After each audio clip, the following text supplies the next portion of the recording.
Hi കുട്ടികളെ, ഇനി നമ്മൾ പോകുന്നത് ഷാർജയുടെ പൈതൃകത്തിൻ്റെ കാഴ്ചകൾ കാണാനാണ്. ഇവിടെ പഴയ കാലവും പുതിയ കാലവും കൈകോർത്ത് ജീവിക്കുന്നു. നിങ്ങൾ മ്യൂസിയം കണ്ടിട്ടില്ലേ? അവിടെയുള്ള ഓരോ വസ്തുക്കൾക്കും പഴയ ചരിത്രത്തിൻ്റെ ജീവിക്കുന്ന കഥകൾ പറയാനുണ്ടാകും.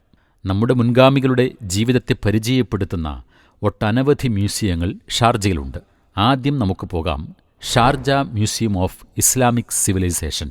ലോകത്തിൻ്റെ വിവിധ ഭാഗങ്ങളിൽ നിന്നുള്ള 5000-ലധികം ഇസ്ലാമിക പുരാവസ്തുക്കൾ 7 തീമാറ്റിക് ഗാലറികളിലായി ഇവിടെ പ്രദർശിപ്പിച്ചിരിക്കുന്നു. കഅബയെ പുതപ്പിക്കുന്ന കിസ്വയുടെ ഭാഗങ്ങൾ മുതൽ അത്യപൂർവമായ പുരാതന ഖുർആൻ കയ്യെഴുത്തു പ്രതികൾ വരെ ഇവിടെയുണ്ട്.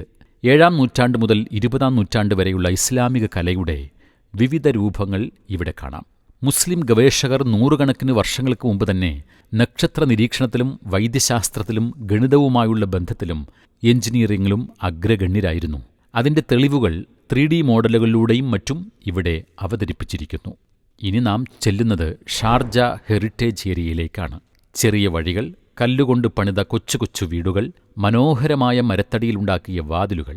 പഴയ ഷാർജയുടെ ശബ്ദങ്ങളും വർണ്ണങ്ങളും ഇവിടെ തന്നെ ഉണ്ടെന്ന് തോന്നും. കടലിൻ്റെ ഗന്ധവും സൂക്കിൻ്റെ ബഹളവും കുട്ടികളുടെ കളിചിരികളും നമുക്കിവിടെ അനുഭവിക്കാം. അടുത്തതായി നമുക്ക് കാണാം ഷാർജ ഫോർട്ട് അൽ ഹിസൻ. നഗരത്തിൻ്റെ ഹൃദയത്തിൽ നിലകൊള്ളുന്ന ഈ കോട്ട ഷാർജയുടെ അഭിമാനം തന്നെയാണ്.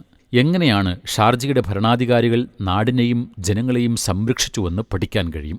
AD 1823 ഷാർജ ഭരണാധികാരിയായിരുന്ന Sheikh Sultan bin Saqr Al ഖാസിമിയാണ് ഈ കോട്ട നിർമ്മിച്ചത്. ആ കാലത്ത് ഷാർജ നഗരത്തെ സംരക്ഷിക്കുന്നതിനുള്ള പ്രതിരോധ സംവിധാനമായും അൽ ഖാസിമി ഭരണകുടുംബത്തിൻ്റെ ആസ്ഥാനമായും വസതിയായും ഇത് പ്രവർത്തിച്ചു. എന്നാൽ 1970-കളിൽ ഈ കോട്ടയുടെ ഭൂരിഭാഗവും പൊളിച്ചുമാറ്റിയെങ്കിലും ഇന്നത്തെ ഷാർജ ഭരണാധികാരിയായ Sheikh doctor Sultan bin Muhammad Al ഖാസിമിയുടെ ശ്രമഫലമായി പഴയ വാതിലുകളും ചിത്രങ്ങളും ഉപയോഗിച്ച് 1990-കളിൽ ഇത് പുനർനിർമ്മിച്ചു.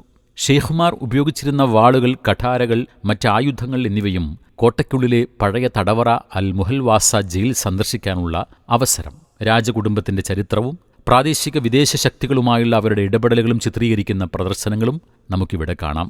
ഈ കാണുന്നതാണ് ഷാർജ ആർക്കിയോളജി മ്യൂസിയം. ഇവിടെ പൂർവ്വകാലം നാം അക്ഷരാർത്ഥത്തിൽ കാണുന്നു. ഷാർജയിൽ മനുഷ്യവാസത്തിൻ്റെ പൂർവ്വകാലം മുതൽ ഇസ്ലാമിൻ്റെ ആവിർഭാവം വരെയുള്ള പുരാതന വസ്തുക്കളാണ് ഇവിടെ പ്രദർശിപ്പിച്ചിട്ടുള്ളത്. ഷാർജയിൽ നടത്തിയ വിവിധ പുരാവസ്തു ഗവേഷണങ്ങളിലൂടെ കണ്ടെത്തിയ 1000-ലധികം വസ്തുക്കൾ ഇവിടെയുണ്ട്. ശിലായുഗം, സ്റ്റോൺ ഏജ്, വെങ്കലയുഗം, ബ്രോൺസ് ഏജ്, ഇരുമ്പുയുഗം, അയൺ ഏജ്, ഇസ്ലാമിനു മുമ്പുള്ള അറേബ്യൻ കാലഘട്ടം, ഗ്രേറ്റർ അറേബ്യ എന്നിവയെക്കുറിച്ചുള്ളതെല്ലാം സമഗ്രമായ വിവരങ്ങൾ മ്യൂസിയം നൽകുന്നു. പഴയ പാത്രങ്ങൾ, ആഭരണങ്ങൾ, ഉപകരണങ്ങൾ എല്ലാം നമ്മെ പഴയകാല ജീവിതത്തിലേക്ക് തന്നെ കൂട്ടിക്കൊണ്ടുപോകുന്നു. ഷാർജ എമിറേറ്റിലെ ഏറ്റവും വലിയ സാംസ്കാരിക പൈതൃക സംരക്ഷണ പദ്ധതിയാണ് ഹേർട്ട് ഓഫ് ഷാർജ പ്രൊജക്റ്റ്. പദ്ധതിയുടെ ലക്ഷ്യം ഷാർജ നഗരത്തിലെ പഴയ ചരിത്രപ്രധാനമായ പ്രദേശങ്ങളെ പുനരുദ്ധരിക്കുകയും സംരക്ഷിക്കുകയും ചെയ്യുക എന്നതാണ്. പരമ്പരാഗത എമിറാത്തി വാസ്തുവിദ്യയുടെ മാതൃകയിൽ കെട്ടിടങ്ങൾ പുനഃസ്ഥാപിക്കുകയും പുതിയ കെട്ടിടങ്ങൾ നിർമ്മിക്കുകയും ചെയ്യുന്നു. ഷാർജയുടെ പഴയകാല പ്രൗഢിയും അന്തരീക്ഷവും തിരികെ കൊണ്ടുവരാൻ ഈ പദ്ധതി ലക്ഷ്യമിടുന്നു. അതുവഴി ഷാർജയെ ഒരു സജീവമായ സാംസ്കാരിക വിനോദസഞ്ചാര കേന്ദ്രവുമായി മാറ്റിയെടുക്കാനാണ് പ്ലാൻ ചെയ്യുന്നത്. ഷാർജ ഒരു പാലം പോലെ ഇന്നലെയും നാളെയുമായി ബന്ധിപ്പിക്കുന്നു. പഴയകാലത്തെ മറക്കുന്നില്ല, നിങ്ങൾക്കു വേണ്ടി പുതുക്കുന്നു, നമ്മെ മുൻഗാമികളുടെ മൂല്യങ്ങൾ പഠിപ്പിക്കുന്നു. അതുകൊണ്ട് പഠിക്കാം, അന്വേഷിക്കാം, സ്വപ്നം കാണാം. നമ്മുടെ പൈതൃകം നമുക്ക് അഭിമാനമായി തന്നെ നിലനിൽക്കട്ടെ.